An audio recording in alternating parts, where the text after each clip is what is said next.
नमस्कार मित्रांनो, अशोक मामा या मालिकेच्या आजच्या भागात आपण असं पाहतो की आता ऑफिसमध्ये अशोक मामा आलेले असतात. तितक्यात आता तिथे अर्जुन येतो. अशोक मामा अर्जुनला म्हणतात की नमस्कार अप्पासाहेब. अर्जुन म्हणतो good morning, good morning.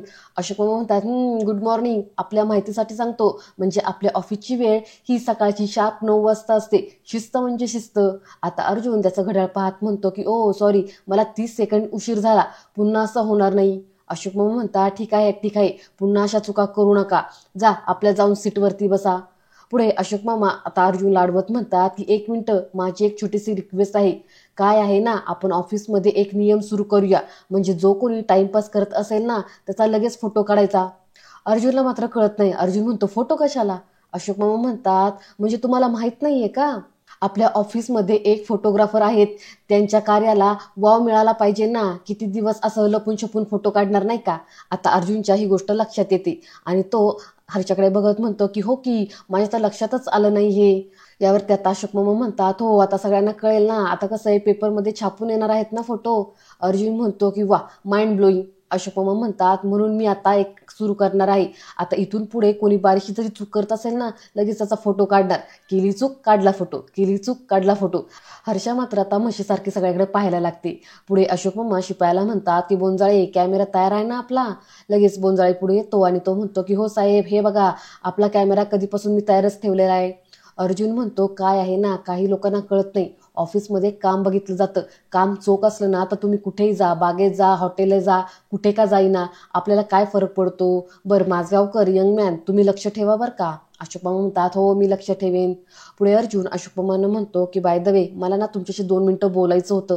Ashok मामा म्हणतात हो बोलूया चला. असं म्हणत आता अशोक मामा आणि अर्जुन तिथून निघून जातात. पुढे बोंजाळी येतो आणि तो हर्षाला म्हणतो की मॅडम एक सेल्फी. तर आता हर्षा फार मोठ्याने आणि वैतागतच म्हणते की शटाप.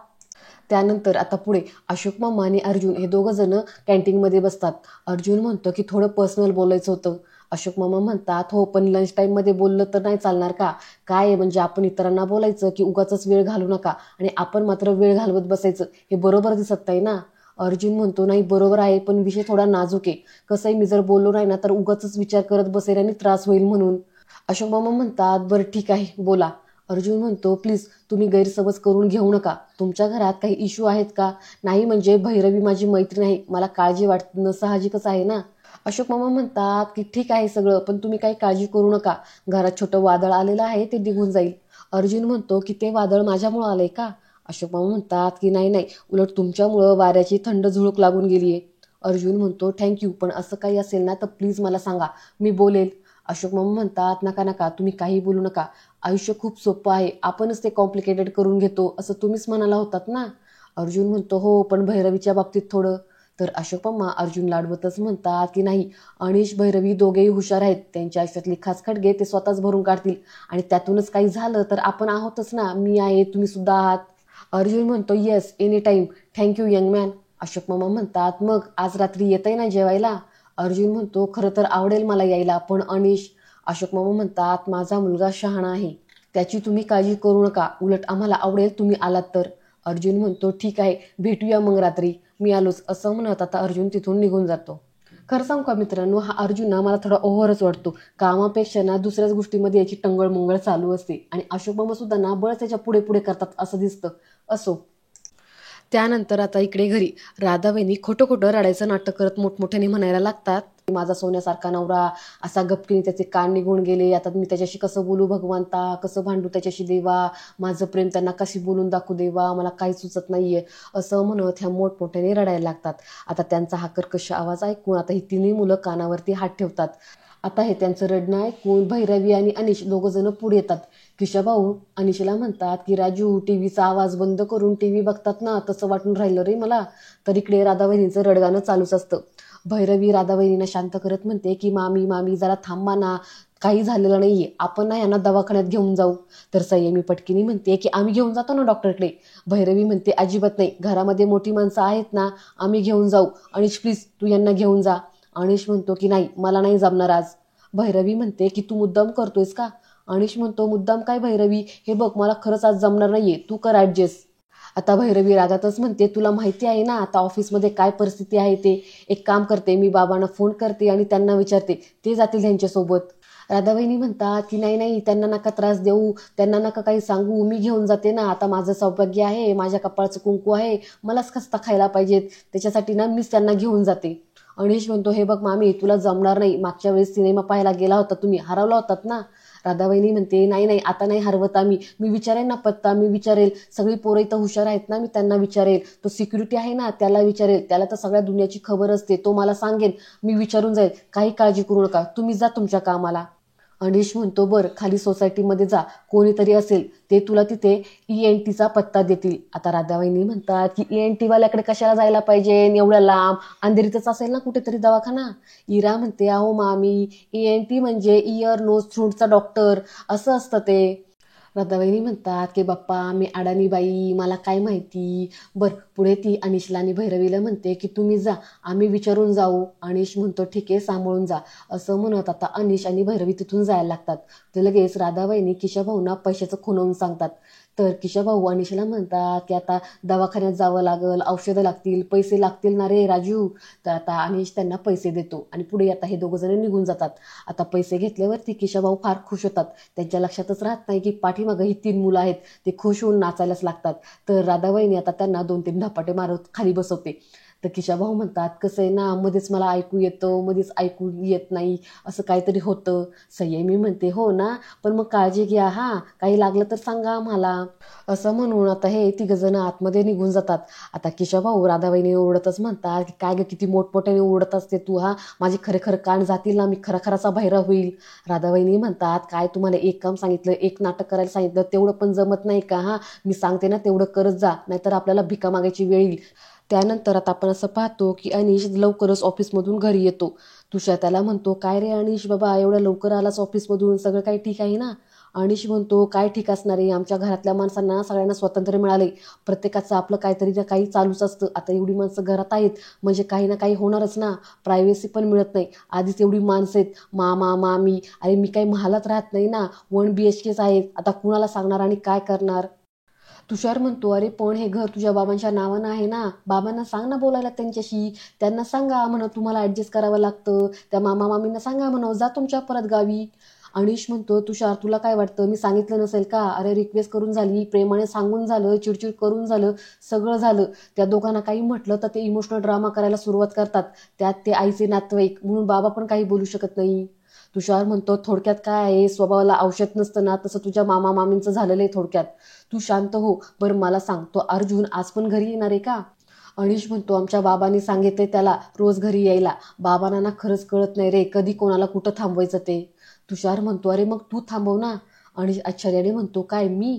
तुषार म्हणतो की हो, अर्जुन घरी आल्याने तुला त्रास होतोय ना, मग तुलाच थांबवावं लागेल, चल मी तुला सांगतो. असं म्हणत तुषार त्याच्या गळ्यात हात टाकतो आणि आता हे दोघं जण एका ठिकाणी बसतात आणि तुषार त्याला काहीतरी आयडिया देतो. तर इकडे ऑफिसमध्ये भैरवी सगळ्या स्टाफला सांगत असते की 48 तास, शेवटचे 48 तास आहेत आपल्याकडे, आपले कॅलिबर सिद्ध करण्यासाठी. एनिवेज लास्ट मिनिट, कोणाला काही क्वेरीज आहेत का. हर्षा म्हणते नाही भैरवी, डोंट वरी, सगळ्यांची सगळी कामं होत आलेली आहेत, फक्त मिस्टर माझगावकरांना सोडून, कारण रजिस्टर ऑफिसमध्ये जाऊन आपल्याला काही परमिशन घेऊन येणार होते ते देखील ऑन पेपरवर, त्यांचं काम बहुतेक झालेलं दिसत नाहीये.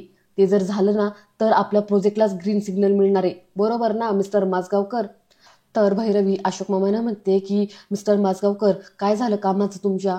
अशोक मामा म्हणतात की मी गेलो होतो पण नाही जमलं. आता हर्षा रागातच म्हणते की व्हॉट यू मीन नाही जमलं, एवढं जर तुम्हाला काम करायला जमत नसेल तर मग हँड ओव्हर करा ना जॉबमधून. आता भैरवी हर्षाला शांत करत म्हणते की हर्षा प्लीज. तर हर्षा रागातच म्हणते अगं त्यांचा जमाना गेला भैरवी, आज नाही झालं तर उद्या करू, असं नाही होत. पुढे ती अशोक मामांना म्हणते की मिस्टर माझगावकर हे बघा, तुम्हाला जर जमत नसेल ना तर तसं सांगा, रोड वायडिंगमध्ये जर पुढच्या बंगल्याचा भाग गेला तर काय करणार आहोत आपण, अजून परमिशन मिळालं नाही, कसं काम सुरू करायचं आहे आपण. यावरती अशोक मामा म्हणतात असं काही होऊन देणार नाहीये मी, मी आजच जातो आणि साहेबांची परमिशन घेतो. तर आता हर्षा परत रागातच म्हणते की माझगावकर तुम्हाला काही इतकं सगळं सोपं वाटलं का, अहो जे काम एवढे दिवस झालं नाही ते आता लगेच होणार आहे का. अशोक मामा म्हणतात प्रत्येक कामाला त्याचा वेळ द्यावा लागतो. हर्षा म्हणते ओके फाईन, मग आता आपण एक काम करूया, आपण सगळेजण आता थांबूया, मिस्टर माझगावकर काय जादू करणार आहेत ना ते बघूया, मगच आपण आपलं काम सुरू करूया. तर भैरवी म्हणते की 1 मिनिट हर्षा, प्लीज स्टॉप. पुढे ती अशोक मामांना म्हणते की मिस्टर माझगावकर, तुम्हाला आज हे काम करायला जमणार आहे का? नाहीतर मी अर्जुनला सांगून त्याला रिक्वेस्ट करून अजून काही दिवसांची मुदत घेते. तर हर्षा हसत म्हणते की वाह नाईस, म्हणजे हे बरं आहे, बॉस मित्र आहे म्हटल्यावरती काम जरी झालं नाही तर मुदत वाढून मिळेल. Wow nice. अशोक मामा म्हणतात असं करायची काही गरज नाहीये, माझ्याकडून काम झालं नाही म्हणून माझ्या बॉसला कोणाकडे मुदत मागायची किंवा मदत मागायची गरज नाहीये. मी आत्ताच जातो आणि परमिशन घेऊन येतो. त्यानंतर आता इकडे घरी पहा, किशाभाऊ हे झोपत घोरत पडलेले असतात. आता ही तिन्ही मुलं त्यांची मज्जा करायचं ठरवतात आणि मोठमोठ्याने गाणं म्हणायला सुरुवात करतात. आता त्यांच्या आवाजाने किशाभाऊ खाडकरी जागे होतात आणि आता ही पोरं मोठमोठ्याने रॅप वगैरे म्हणायला सुरुवात करतात. आता त्यांच्या या आवाजाने किशाभाऊंना फार त्रास व्हायला लागतो. ते 2 उशा घेतात आणि कानावरती ठेवतात. राधाबाईंनी ह्या तिघांना हटकतात आणि म्हणतात गप्प बसा रे, गप्प बसा, डॉक्टरांनी सांगितले त्यांना आराम करायला. संयमी म्हणते रिअली, डॉक्टरांकडे कधी गेला होता तुम्ही? इथेच तर घरात पडलेले असतात ना घोरत. तर राधाबाईंनी म्हणतात की फोन केला होता, फोनवरती सांगितलं आराम करायला. तर संयमी म्हणते फक्त आराम करायला सांगितलंय का?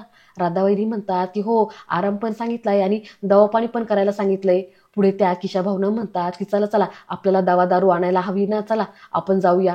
किशाभाऊ म्हणतात दारू, हा हा, दारू दारू प्यायलाच पाहिजे.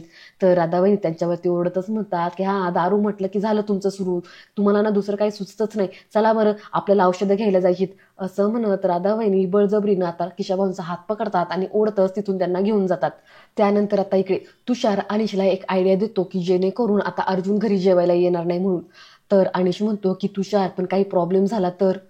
तर तुषार म्हणतो अरे काही प्रॉब्लेम होणार नाही, हे बघ अनिश, तू काही टेन्शन घेऊ नकोस, हे बघ आता तू ना ह्या गोष्टीचा फार विचार करू नकोस. तेवढ्यात आता भैरवी येते आणि ती अनिशला फोन करून विचारते की अनिश तू कुठे आहेस? अनिश म्हणतो की हो मी घरी येतोच, वाटेतच आहे. भैरवी म्हणते मी घरी आले, ये लवकर घरी. असं म्हणत भैरवी फोन कट करते आणि घरी जाते. तर अनिश आता रागातच तुषारला म्हणतो बघितलंस का, आज अर्जुन घरी जेवायला येणार आहे तर कशी लवकर घरी आली. तर तुषार म्हणतो की जाऊ दे, तू नको फार लक्ष देऊ, मी सांगितले ना त्या गोष्टीकडे जरा लक्ष दे. आता पुढे भैरवी घरी येते. घरी आल्यावरती संयमी खुश होऊन म्हणते की माऊ तू आज लवकर आलीस. भैरवी म्हणते की हो, आज जरा काम लवकर उरकलं म्हणून लवकर घरी आली. तेवढ्यात आता इरा ईशान 2 जण येतात आणि भैरवीला मिठी मारत म्हणतात की वाऊ तू आलीस, बरं झालं आलीस. अगं आता फन फेअरची डेट पण डिक्लेअर झालीये. ईशान म्हणतो हो ना, कोणता स्टॉल लावायचा ना तेच कळत नाहीये. संयमी म्हणते की हो, आणि मला पेस्ट्रीज बनवायच्यात, मला ना तुझी खूप मदत लागणार आहे हा माऊ. भैरवी म्हणते करूया करूया, सगळं काही करूया. इरा म्हणते की माऊ नेक्स्ट वीक पर्यंत तुझं सगळं काम संपून जाईल ना, म्हणजे नेक्स्ट वीक पासून नॉर्मल ज्या वेळेस तू घरी यायची तशीच येशील ना. तरी इकडून आता अनिश येतो आणि ह्यांचं बोलणं ऐकू लागतो. संयमी म्हणते की माऊ पण एक गोष्ट खूप चांगली झाली हा, तुला एवढं काम करावं लागतंय, आय मीन तुझा बॉसच तुझा बेस्ट फ्रेंड आहे म्हटल्यावरती सगळं काही ठीक आहे ना. भैरवी म्हणते हो बाळा, पण इतकं सोपं नाहीये, तरी पण प्रॉब्लेम्स आहेत. इरा म्हणते काय प्रॉब्लेम आहेत नक्की, म्हणजे तू एवढं काम करतेस तरी पण? भैरवी म्हणते तरीही प्रॉब्लेम आहेत. ऑनेस्टली स्पीकिंग हा प्रोजेक्ट होईल का नाही तेही मला माहीत नाही, हे सगळं आता आजोबांच्या हातात आहे, माझ्या नाही. परंतु मला विश्वास आहे आजोबा नक्कीच काहीतरी जादू करतील. पुढे भैरवी म्हणते एनिवेज चला आपण काय जेवायला करूया? अर्जुन म्हणत होता की आज त्याला टिपिकल मुंबई स्टाईलची पावभाजी खायची आहे. इरा ईशान 2 जण म्हणतात की वाव, म्हणजे अर्जुन काका पण येणार आहे का? यस. संयमी म्हणते की बस चल माऊ, मग आपण बेसिक प्रेप्स करून ठेवूया आणि एकत्रच पावभाजी बनवूया. तर भैरवी म्हणते डन. आता हे 3 जण किचनमध्ये तयारी करण्यासाठी जातात.